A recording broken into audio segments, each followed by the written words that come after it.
Naweza kusema kwamba imekuwa miaka mingi tumeshiriki hatua za robo finali nyingi na tunaweza kupata matokeo ambayo yanakuwa ni comeback nyingi ambazo tumekuwa tukizifanya pale kwa Mkapa, lakini kuelekea katika mchezo huu tuko nyuma ya goli mbili naweza kusema, lakini hizi dakika 90 tunaweza kucheza ni dakika 90 mpya. Kikubwa sisi kama wachezaji na sisi kama wachezaji iko katika plastiki na plani ya mwalimu ambayo tumefanyia kazi katika wiki hii nzima kuhakikisha kwamba kile ambacho tunakihitaji tunaweza kukipata ndani ya dakika 45 mpaka dakika 90 ili kuweza kufanya kile ambacho tunachokihitaji sisi kama wachezaji. Najua wakati fainali inacheza zingine tulikuwa hatuko na pengine tulikuwa wengine hatujazaliwa na wachezaji wengi walikuwa wamezaliwa, lakini historia ipo na tunaisikia kila siku kwamba Simba iliwahi kucheza fainali ya mashindano haya na katika mchezo ule waliweza kupoteza wakiwa nyumbani.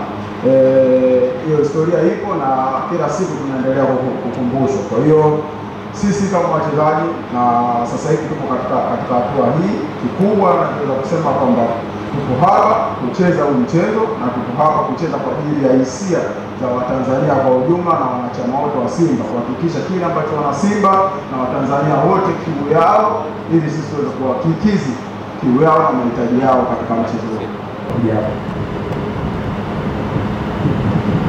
Naweza kusema kwamba sisi kama wachezaji na timu kwa ujumla na Watanzania kwa ujumla, hakuna asiyependa mchezo huu kuchezwa katika uwanja wa Benjamin Mkapa.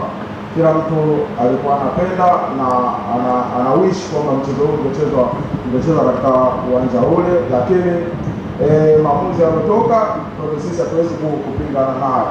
Lakini naweza kusema kwamba tangu tumefika hapa sisi tumeenjoy maandalizi hapa ambayo tumeyafanya, na naweza kusema kwamba tunaenda kuenjoy fainali kwa sababu tuko hapa na tunajua tuko hapa Zanzibar, tuna support kubwa ya Watanzania na wanachama wengi wa Simba. Kwa hiyo naweza kusema kwamba tuko hapa na tunafikiri kama tuko nyumbani, hakuna ni tofauti na Benjamin Mkapa. Kwa hiyo kilichokuwa kinafanyika Benjamin Mkapa tunakileta hapa, wala hiyo halina shaka lolote. Coach, despite naweza kusema kwamba imekuwa miaka mingi tumeshiriki hatua za robo finali nyingi na tunaweza kupata matokeo ambayo yanakuwa ni comeback nyingi ambazo tumekuwa tukizifanya pale kwa Mkapa.